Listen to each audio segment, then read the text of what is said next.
अगर मेरी आवाज़ आप तक साफ-साफ आ पा रही है, तो प्लीज़ कमेंट में करके लिख के बता दीजिए।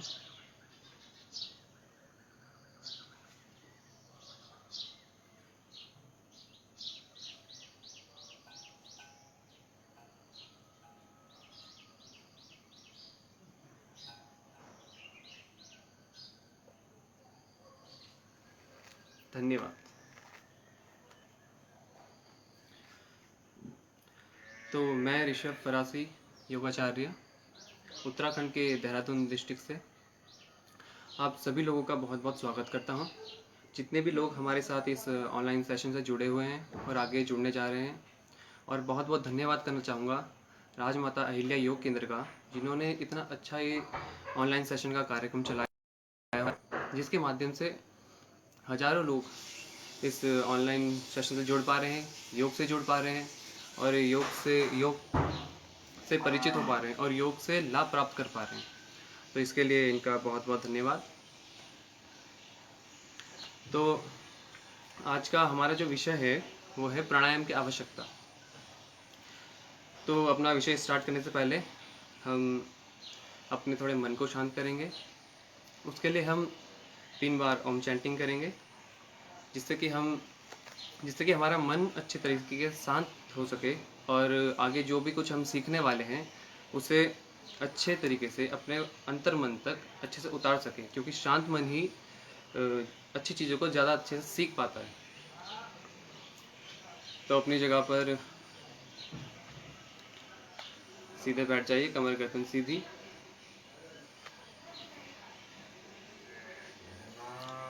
अपनी सांसों को थोड़ा शांत करेंगे, 2-3 बार लंबी गहरी सांसें,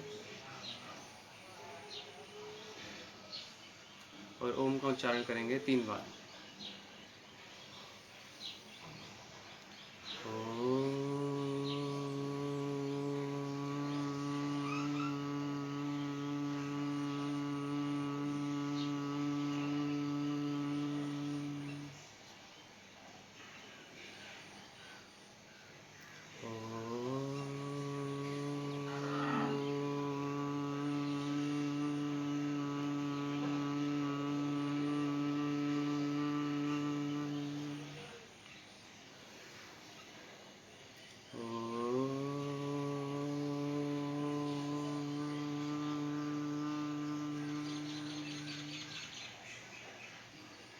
दोनों हथेली को रब करेंगे और अपनी आंखें अपनी हथेलियों के अंदर खोलेंगे धीरे धीरे। पूरे हाथ का स्पर्श अपने पूरे शरीर।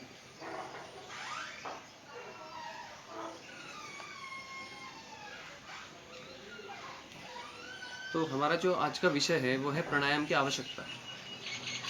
क्यों हमारे जीवन में हमें प्राणायाम करना चाहिए, प्राणायाम की क्या आवश्यकता है हमें। तो सबसे पहले तो हम प्राणायाम शब्द को लेते हैं। प्राणायाम शब्द क्या है?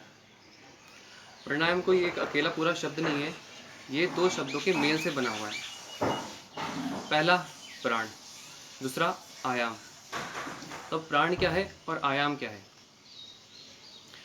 तो यहाँ पर जो प्राण का अर्थ लिया गया है उससे है वो है जीवन, जो हमारे ऊर्जा है, और जो आयाम का अर्थ है वो है विस्तार करना, यानी उसे फैलाना।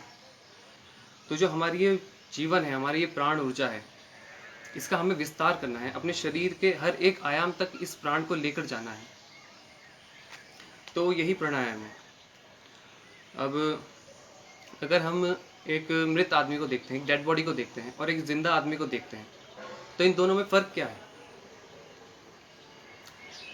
अब एक मरा हुआ आदमी है, अब उसके शरीर में क्या चीज़ ऐसी नहीं है जो एक जिंदा आदमी के अंदर है? इसमें सांसें, वो प्राण तत्व जो एक जिंदा आदमी में है और एक मरे हुए इंसान में नहीं है, वही इन दोनों को अलग बनाता है। तो ये जो प्राण तत्व है यही हमारे जीवन का सार है, यही हमारा मेन जीवन है, जो हमें इन सब चीज़ों से अलग बनाता है।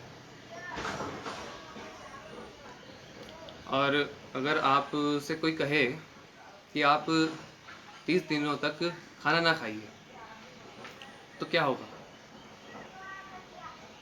आपकी मृत्यु हो जाएगी। ज़्यादा से ज़्यादा आप बिना खाने के 30 दिन से ज़्यादा आप ज़िंदा रह भी नहीं पाएंगे। और आपको अगर कोई बिना पानी के रहने के लिए बोले तो आप ज़्यादा से ज़्यादा 7 दिन तक रह पाएंगे। मगर कोई कहे आपको बिना सांसों के, बिना हवा के रहना है, तो आप कितनी देर तक रह पाएंगे? ज़्यादा से ज़्यादा कुछ सेकंड या कुछ मिनट, इससे ज़्यादा आप रह नहीं पाएंगे। क्यों? क्योंकि ये सांसें, ये जो प्राण ऊर्जा है जो हमारे पूरे शरीर में फैली हुई है, यही हमारी ऊर्जा का मेन सोर्स है। इसी के कारण हम अब तक जीवित हैं और यही हमारे पूरे शरीर को संचालित करती है। यही जो प्राण ऊर्जा है हमारे शरीर को चला रही है।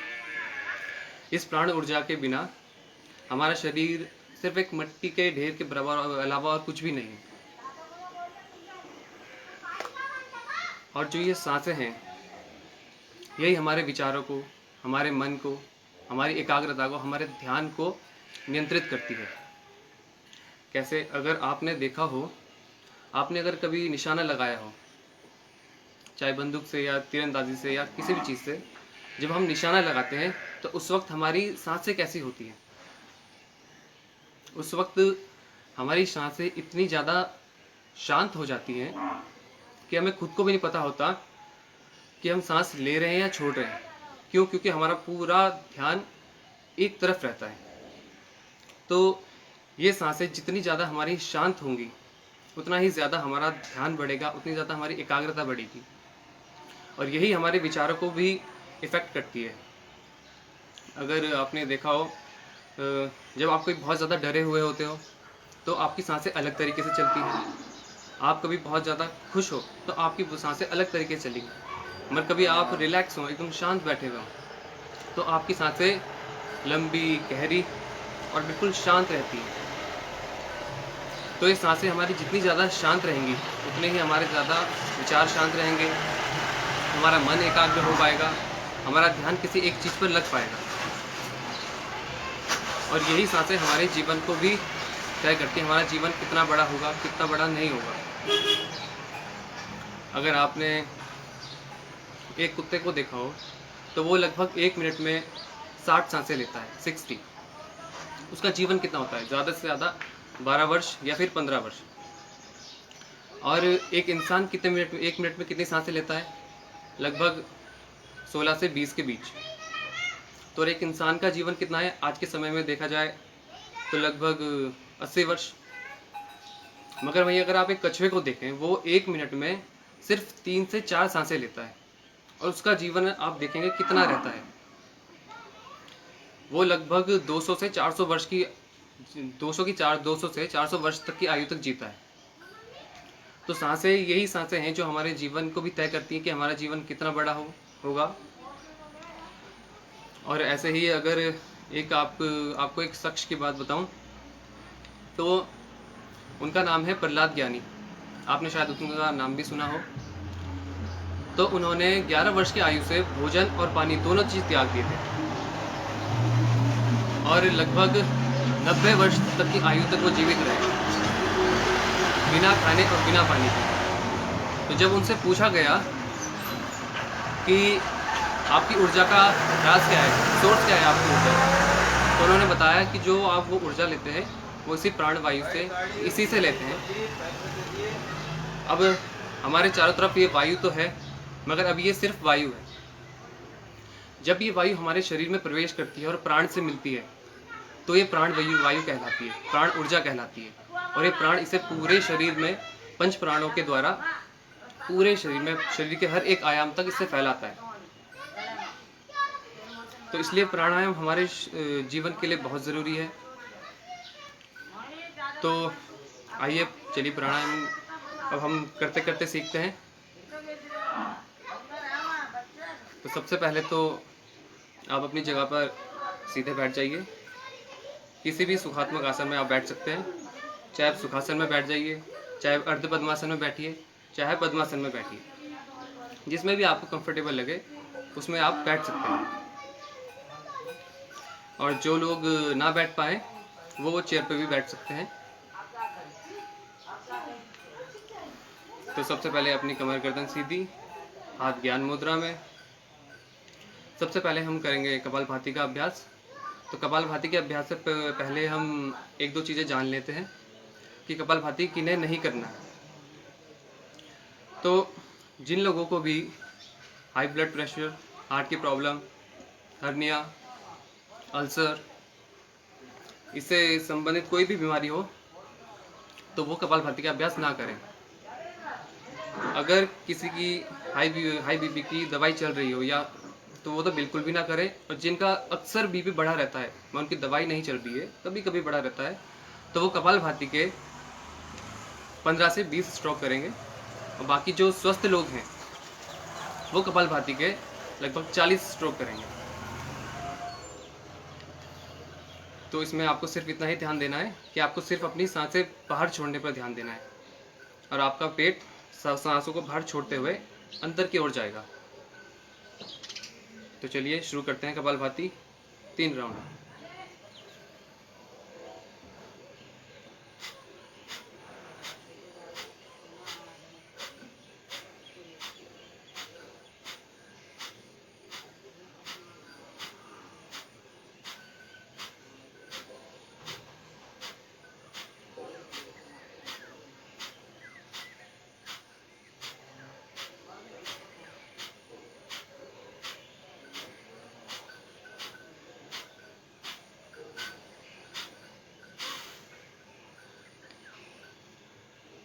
दो से 3 लंबी गहरी सांसें।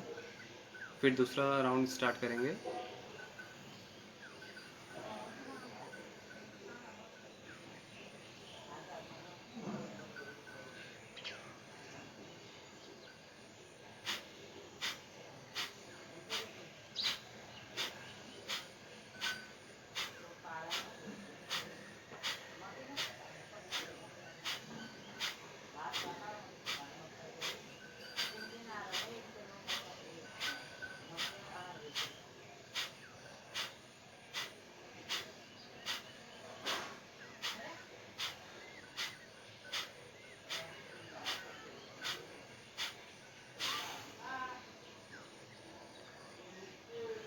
फिर से 2 से 3 लंबी गहरी सांसें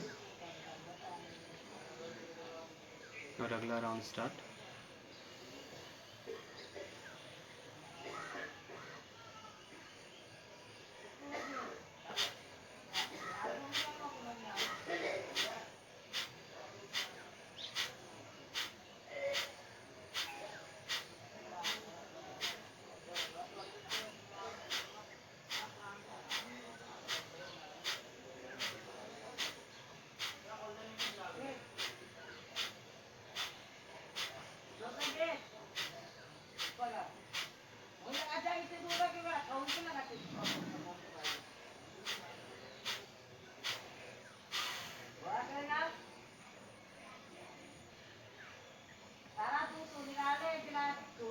दो से 3 लंबी गहरी सांसें लेंगे।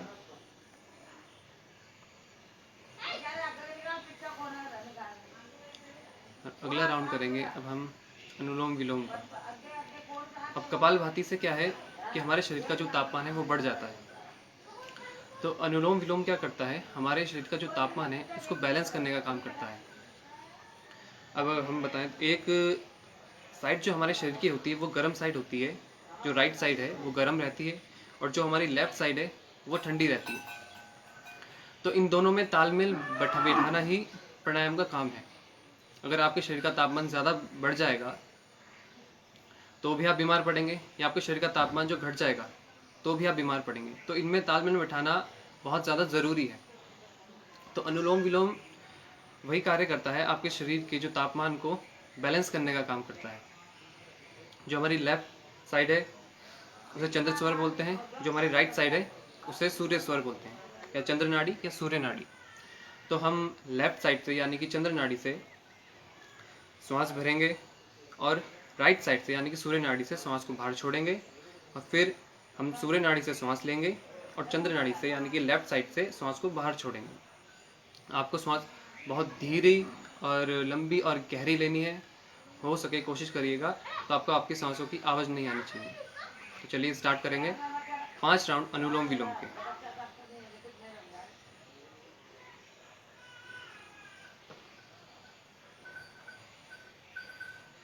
लेफ्ट से इनहेल किया,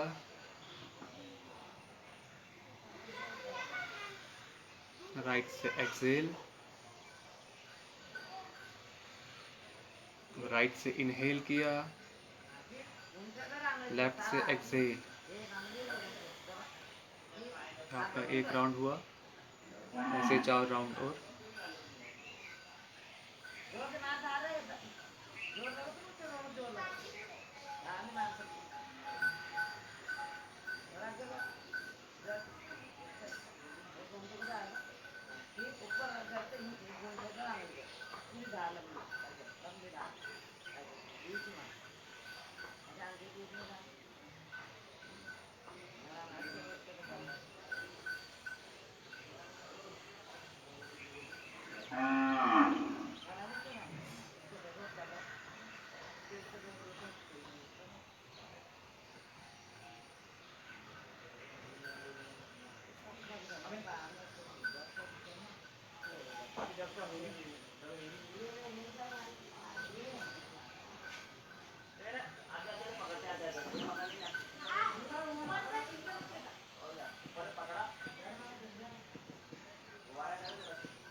अब हम करेंगे नाड़ी शोधन प्राणायाम। तो प्राणायाम के नाम से आपको पता चलता है कि नाड़ी शोधन यानी कि नाड़ियों की शुद्धि करने वाला प्राणायाम। तो प्राणायाम से पूर्व नाड़ी शोधन होना बहुत ज़रूरी है, क्योंकि इन्हीं नाड़ियों के द्वारा जो ये प्राण वायु है, ये प्राण ऊर्जा है, हमारे पूरे शरीर में फैलती है। तो हमारे ग्रंथों में, हमारे शास्त्रों में जो हमारे शरीर में नाड़ियों की संख्या बताई गई है वो लगभग 72,000 नाड़ियाँ हैं। तो इन्हीं 72,000 नाड़ियों के द्वारा ये प्राण वायु, प्राण ऊर्जा जो है हमारे पूरे शरीर में फैलती है। मगर हमारी अस्त व्यस्त लाइफ के कारण जो ये नाड़ियाँ हैं ब्लॉक हो जाती हैं, जिससे प्राण वायु हमारे पूरे शरीर में अच्छे से नहीं जा पाती है, अच्छे से नहीं फैल पाती, उनका विस्तार ठीक से नहीं हो पाता। तो इसके लिए सबसे पहले हमें अपनी नाड़ियों की शुद्धि करनी बहुत ज़रूरी है, तभी आपको प्राणायाम का पूरा लाभ मिल पाएगा। तो नाड़ी शोधन भी अनुलोम विलोम की जैसा ही है, बस इसमें थोड़ा सा फर्क इतना है कि इसमें आपको कुंभक लगाना है, यानी कि आपको अपनी सांसों को होल्ड करना है। इसमें आपको क्या करना है, अपनी लेफ्ट साइड से सांस को भरना है। लगभग 5 सेकंड तक अगर आप सांस लेते हैं तो 10 सेकंड तक आपको अपनी सांसों को रोके रखना है।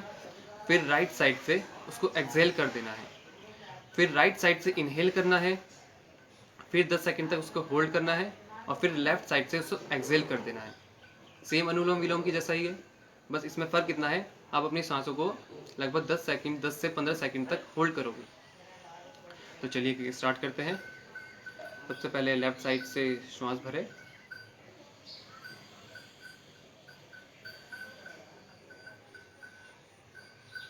और 10 से 15 सेकंड होल्ड करें।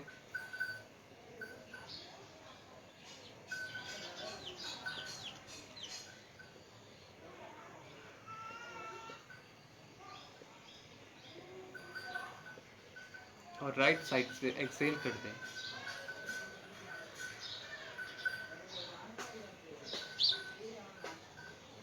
अब राइट साइड से इनहेल,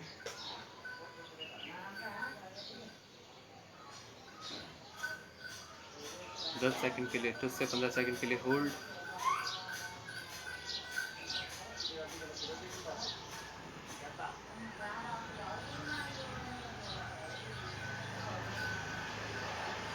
और लेफ्ट साइड से एक्सहेल।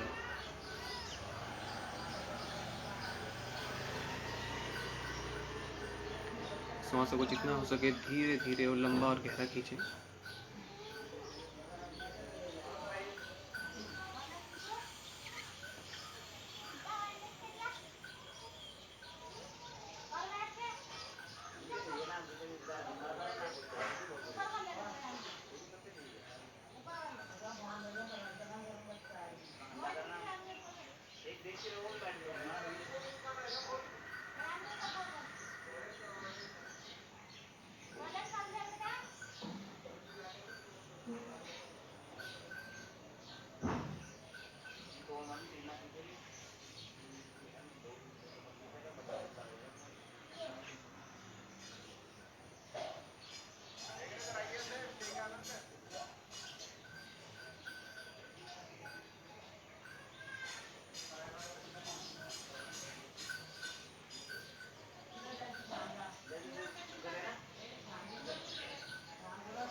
अब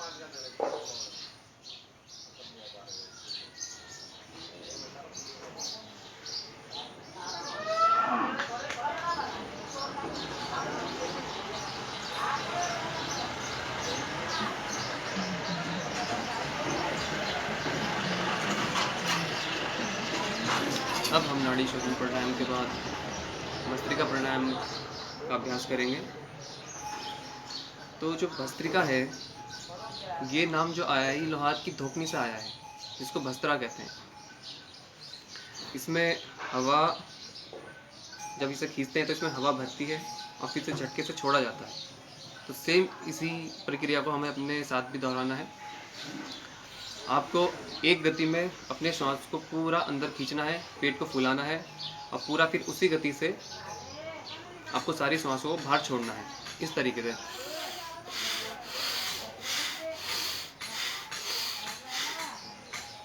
तो इस तरीके से आपको भस्त्रिका का अभ्यास करना है। इसकी सावधानियां भी वही है जो कपालभाति की थी। जिनका हाई ब्लड प्रेशर हो, हर्निया, अल्सर, हार्ट प्रॉब्लम हो, तो वो इस भस्त्रिका प्राणायाम को ना करें। और जिनका कभी कभार बीपी बढ़ा रहता है, तो वो इसके सिर्फ 5 से 10 राउंड करें। और जो स्वस्थ व्यक्ति हैं वो लगभग 20 राउंड तक इसके कर सकते हैं। तो इसके भी हम भस्त्रिका के 3 राउंड करेंगे। स्टार्ट।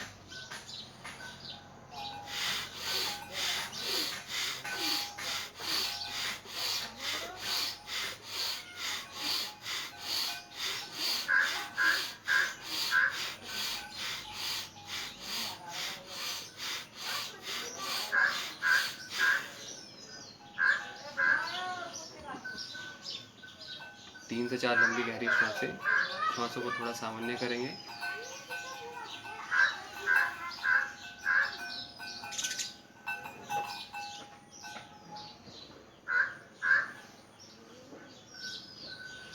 अब इसके बाद फिर से अगला राउंड स्टार्ट।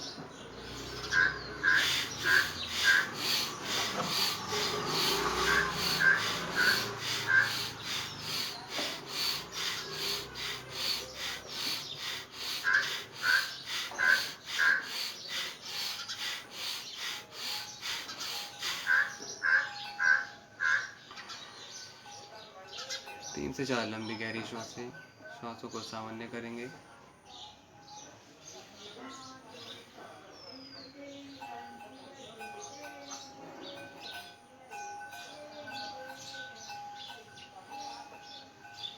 अगला राउंड स्टार्ट।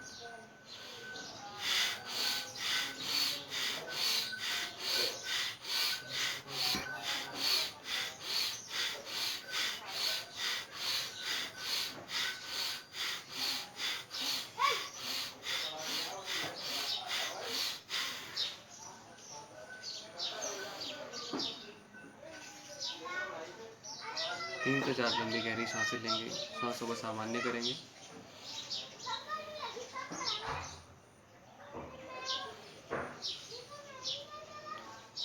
भस्त्रिका प्राणायाम भी क्या करता है, इसमें हमारे शरीर की बहुत ज़्यादा ऊर्जा खर्च होती है। तो ये हमारे शरीर में गर्मी को बढ़ाता है, हमारे शरीर में एनर्जी को बढ़ाता है। तो जो लोग बहुत ज़्यादा इंट्रोवर्ट हैं, बहुत ज़्यादा बात नहीं करते हैं, या जिनका डाइजेशन वीक है, या जिनको शुगर की प्रॉब्लम है, क्योंकि ये हमारे पैनक्रियाज को एक्टिवेट करके इंसुलिन को अच्छे से बनाता है, तो उनके लिए भस्त्रिका प्राणायाम बहुत अच्छा है। बाकी जिनको अगर गर्मी की कुछ प्रॉब्लम हो तो वे भस्त्रिका प्राणायाम को ना करें। अब हमारे शरीर में भस्त्रिका प्राणायाम से जो गर्मी बढ़ी है, अब उसको हम थोड़ा सा बैलेंस करेंगे। तो बैलेंस हम कैसे करेंगे? अब हम बैलेंस करेंगे इसको चंद्रभेदी प्राणायाम के साथ। नाम से हमें पता चलता है चंद्रभेदी, यानी कि चांद हमें क्या करता है, शीतलता देता है, ठंडक देता है। वैसे ही चंद्रभेदी जो प्राणायाम है हमें वो शीतलता देगा, हमें ठंडक देगा, हमारे शरीर के टेम्परेचर को थोड़ा नॉर्मल करेगा, कम करेगा। तो चंद्रभेदी हमने स्टार्टिंग में आपको बताया था। हमारा जो लेफ्ट साइड है वो क्या है, ठंडी है। लेफ्ट स्वर है जो हमारा लेफ्ट नोस्ट्रल है, वो क्या है, चंद्र स्वर है। तो इससे हम क्या करेंगे, 5 सेकंड तक इनहेल और लगभग 10 से 15 सेकंड होल्ड करेंगे। और फिर राइट साइड से 5 से 10 सेकंड एक्सेल, जितना लंबा आप हो सके एक्सेल करने की कोशिश करें। फिर अगला राउंड, फिर दोबारा से लेफ्ट से इनहेल, राइट से एक्सेल। इसी तरीके से अब लगभग 5 राउंड करेंगे चंद्रभेदी प्राणायाम के। तो स्टार्ट कीजिएगा। लेफ्ट साइड से इनहेल करते हुए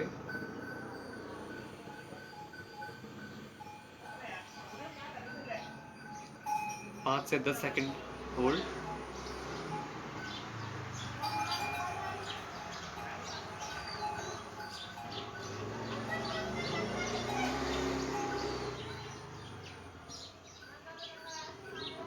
और राइट साइड से एक्सेल।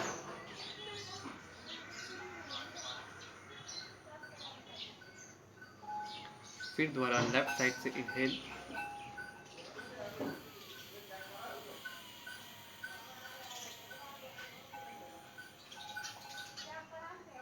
दस से 15 सेकंड होल्ड,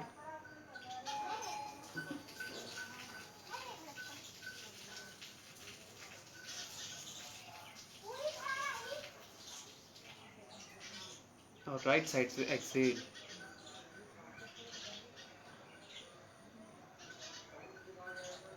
इसी तरह हम 3 राउंड और करेंगे।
पाँच राउंड कंप्लीट हो जाने के बाद अब हम अगला अभ्यास करेंगे सूर्यभेदी प्राणायाम का।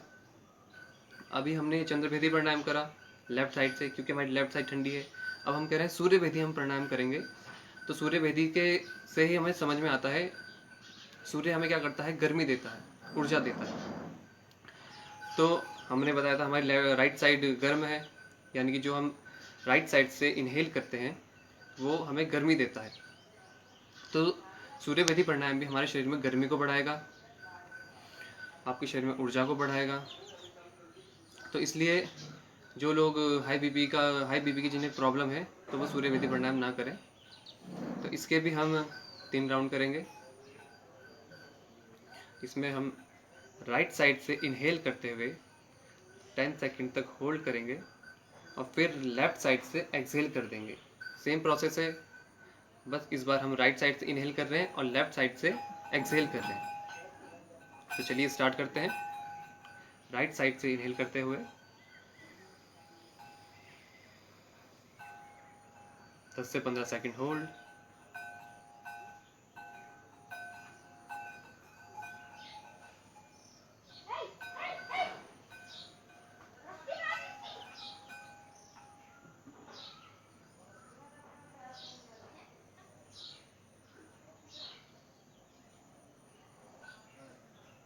लेफ्ट साइड से एक्सहेल,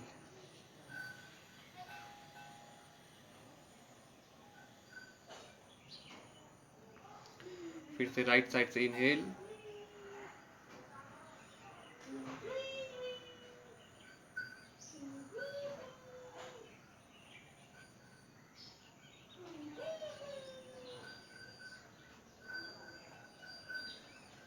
और लेफ्ट साइड से एक्सेल।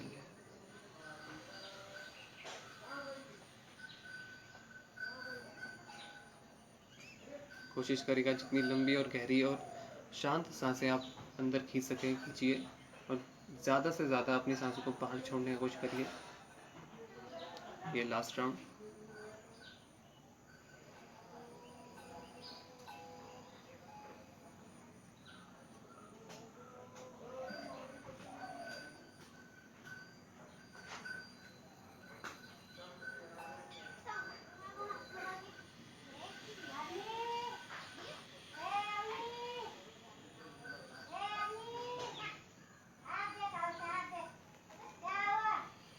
सूर्य विधि प्राणायाम हो जाने के बाद अगला राउंड हम करेंगे शीतली प्राणायाम का।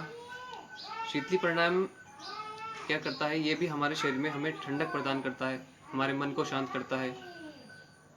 अभी हमने सूर्य विधि प्राणायाम कहा जिससे हमारे शरीर में थोड़ी गर्मी बढ़ी होगी, तो उसे थोड़ा बैलेंस करने के लिए हम नेक्स्ट राउंड करेंगे शीतली प्राणायाम का।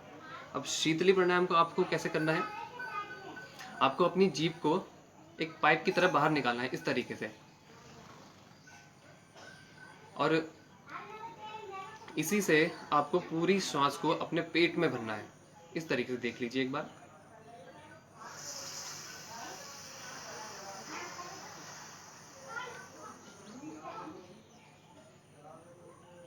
और 5 से 10 सेकंड उसे होल्ड करने के बाद दोनों नाकों से उसे बाहर निकाल देना है। तो इसके हम लगभग 5 राउंड करेंगे।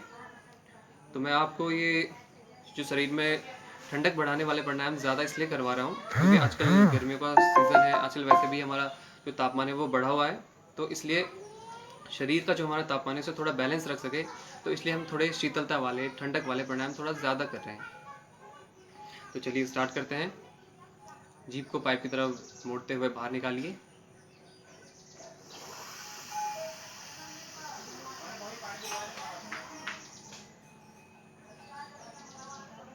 पाँच से 10 सेकंड होल्ड।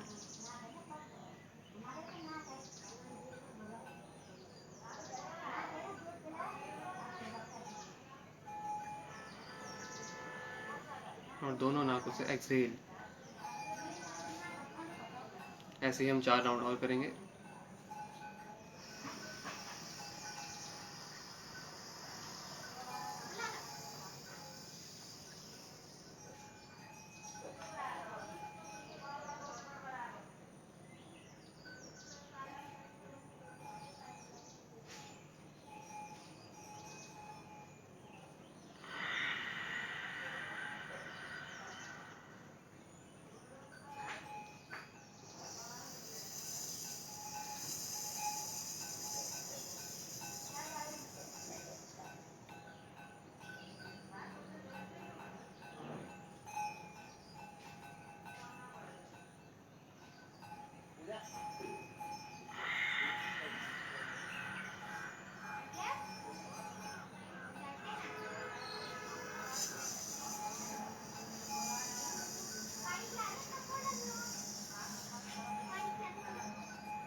शीतली प्राणायाम हो जाने के बाद अब हम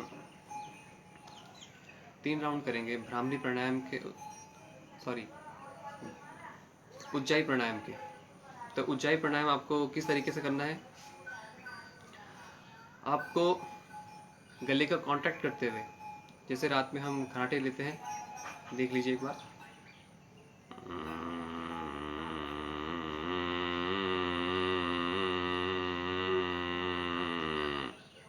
इस तरीके से गले को कांटेक्ट करते हुए सांसों को अंदर खींचना है और 5 से 10 सेकंड उसे होल्ड करने के बाद आपको भंवरे की गुंजन की तरह इस तरीके से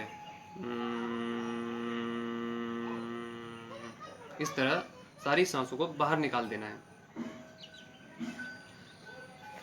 तो जो उज्जाई प्राणायाम है, इसमें हम हमारे गले से जो हम कॉन्ट्रैक्ट वाइब्रेट करते हुए जो सांसों को अंदर खींचते हैं, तो हमारी थायराइड मसल को एक्टिवेट करता है, जिससे हमारे जो थायराइड ग्लैंड अपने जो हार्मोन सिक्रेट करती है वो अच्छी तरीके से कर सके और हमारा थायराइड ग्लैंड है वो एक बैलेंस में रह सके। तो चलिए स्टार्ट करते हैं। गले को कॉन्ट्रैक्ट करते हुए सांसों को अंदर खींचे।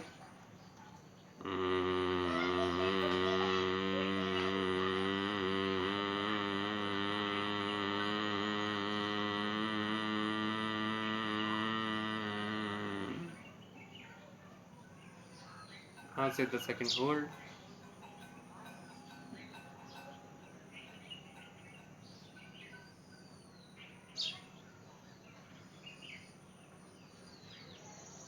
और भंवरे की कुंजन के समान अपनी सारी सांसों को बाहर छोड़ना है।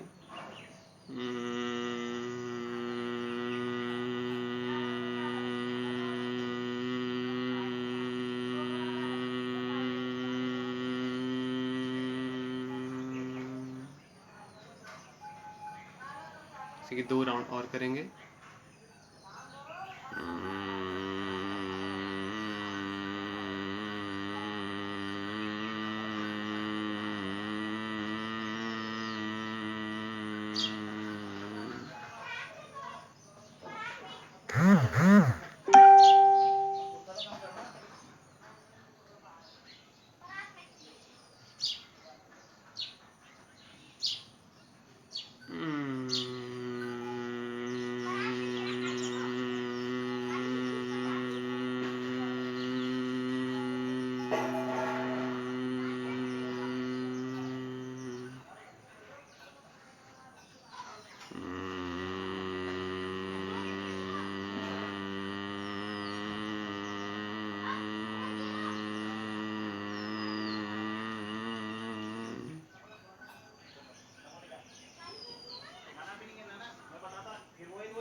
जो उज्जयी प्राणायाम है, इसकी जो वाइब्रेशन हमारे पूरे मस्तिष्क में, पूरे शरीर में जो फैल रही है, ये हमारे मन को शांत करती है, हमारी एकाग्रता को बढ़ाती है, हमारी ग्लैंड्स को एक्टिवेट करती है, चाहे वो थायराइड ग्लैंड हो या पिट्यूटरी ग्लैंड हो, उन सबको एक्टिवेट करके हार्मोन का सिक्रेशन अच्छे से करती है। तो अब हम नेक्स्ट राउंड जो करेंगे वो करेंगे हम भ्रामरी प्राणायाम का। तो भ्रामरी प्राणायाम को करने से पहले देख लीजिए, क्योंकि इसमें हमें अपने दोनों कानों को बंद करना होता है, तो इसलिए पहले से आप इसे देख लीजिए। इसमें हमें क्या करना है, हमें अपने अंगूठों से दोनों कानों को बंद करना है। अपनी जो हमारी इंडेक्स फिंगर है इसको आईब्रो के ऊपर, और जो हमारी मिडिल फिंगर और रिंग फिंगर है इससे दोनों आंखों को बंद, और जो हमारी लिटिल फिंगर है ये हमारे नाक के पास रहेगी। तो इस तरह से हमारे हाथों की पोजीशन होगी। अब इसमें हमें क्या करना है, इसमें हमें सांस को भरते हुए, खींचते हुए, जितना लंबा गहरा सके आप इसे खींचिए, और भंवरे की गुंजन के समान, जैसा हमें अभी हमने उज्जयी प्राणायाम में किया था, सेम वैसे ही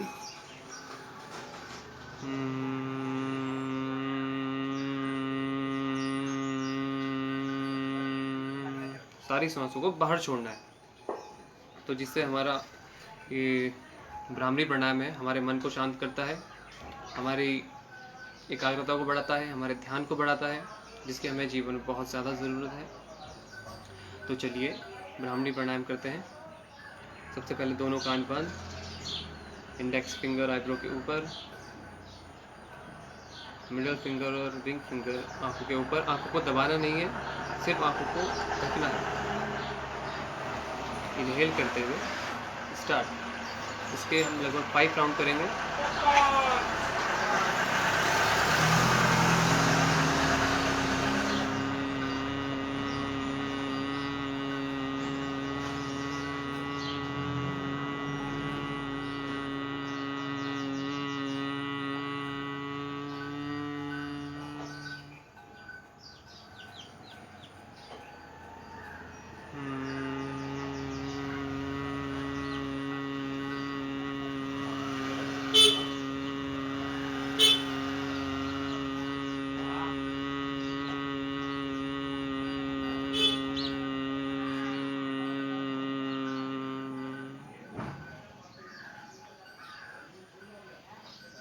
अब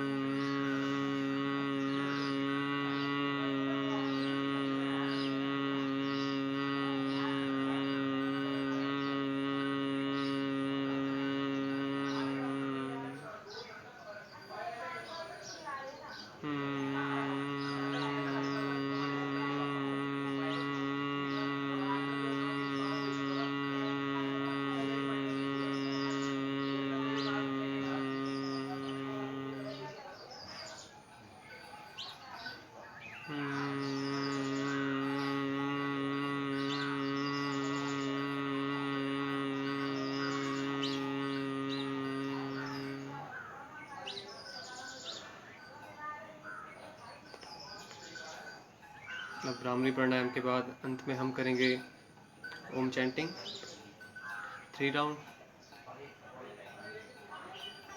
हमने जितने भी ये वाइब्रेशन वाले प्राणायाम करे हैं, जिसमें हम हमारे शरीर में एक वाइब्रेशन क्रिएट होती है, तो ये क्या करती है, हमारे शरीर में, हमारे पूरे मस्तिष्क में पूरे से पूरा वाइब्रेट करके ये सारी ग्लैंड को एक्टिवेट करती है, जिससे हमारा हार्मोन का सिक्रेशन अच्छी तरीके से हो पाता है और ये हमारे शरीर में तनाव को, चिंता को कम करता है और हमारे ध्यान को, हमारी एकाग्रता को बढ़ाता है। तो इसी के साथ अंत में हम इस सेशन का जो अंत है वो ओम चैंटिंग के साथ करेंगे। तो लंबी गहरी श्वास लेते हुए पहले अपनी श्वासों को थोड़ा शांत करेंगे।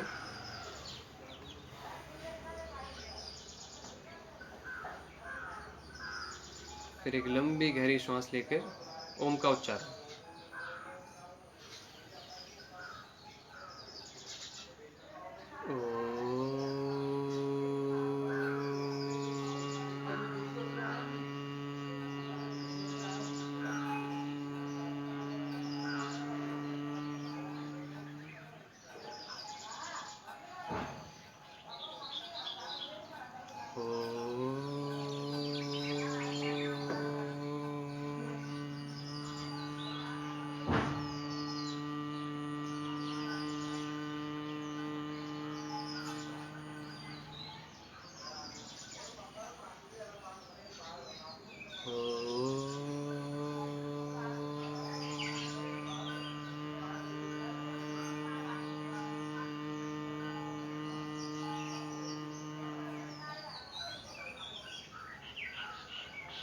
दोनों हथेलियों को आपस में रब करते हुए अच्छे से घर्षण करें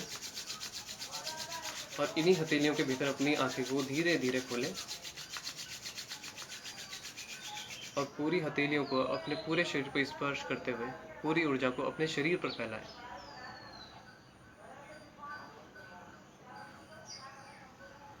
अपने आसन को प्रणाम करें।